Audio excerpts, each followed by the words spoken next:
Thanks for tuning in to No Wine in No Time.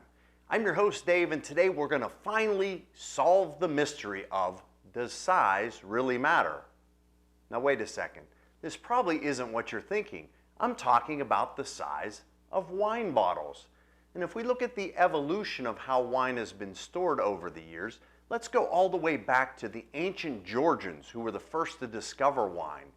They had their wine in clay pots that they called kevres. Well, those clay pots continued through the ancient Greeks and the ancient Phoenicians, but they called them amphora. Now, the Romans brought an innovation to wine where they started to store wine in wooden casks. But ultimately, the greatest innovation came in the 1600s with hand-blown glass bottles. Now, those bottles originally were very fat at the bottom and had thin necks at the top. But the greatest innovation in all of wine came in 1821 when a company by the name of Ricketts of Bristol invented the wine bottle mold. So now they could bring consistent bottles time and time again. And from that point forward, there was great experimentation with the size of the bottles. And yes, in this case, size really does matter. So when we look at wine bottles, you'll be fascinated to know that there's actually 16 different names for ascending sizes of wine bottles. And oddly enough, most of them are named after biblical high priests and kings. And we start out with the first, which is the smallest, and that's 187.5 milliliters. We call that a split. Then we move on to 375 milliliters, and we call that a demi. 500 milliliters is called a Jenny. The standard size for a wine bottle is called standard, and it's 750 milliliters. Then we have the Magnum, which is 1.5 liters, the Double Magnum, which is 3 liters, the Jeroboam, which is 4.5 liters, the Imperial, which is 6 liters, the Salmanazar, which is 9 liters, the Balthazar, which is 12 liters, the Nebuchadnezzar, which is 15 liters, the Malchior, which is 18 liters, the Solomon, which is 20 liters, the Sovereign, which is 26 liters, the Goliath is 27 liters, and the Melchizedek is a whopping 30 liters. These are huge wine bottles. So what would be the reason why we would have all these different sizes of modern day wine bottles? Well, it comes down to a term that the French have crafted called Ulage.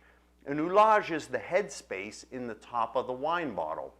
So if we take a standard wine bottle, a standard 750, the Ulage is about the same size as it is in a Magnum or in a Double Magnum, but the ratio of wine to oxygen is much different.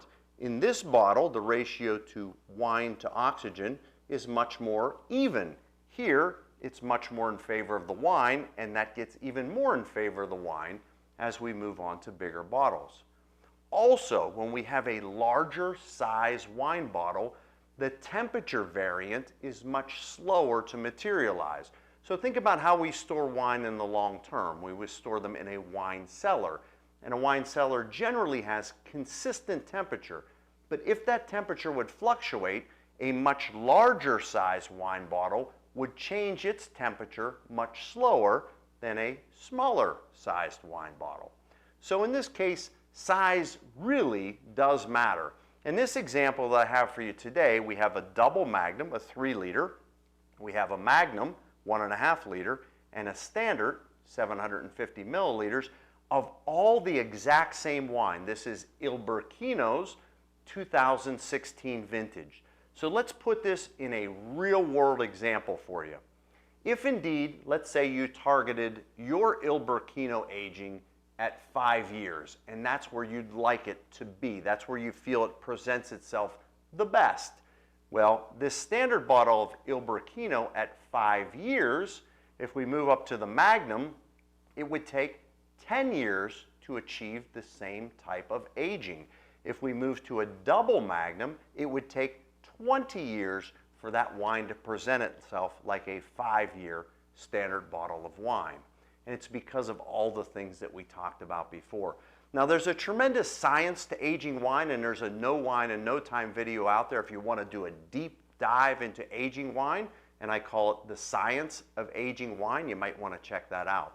But it's kind of interesting. So in the long run, we ask that age-old question, does size really matter? And in this case, size absolutely matters. So I thank you for tuning in, and I ask that you come back next time, because soon you'll know wine in no time.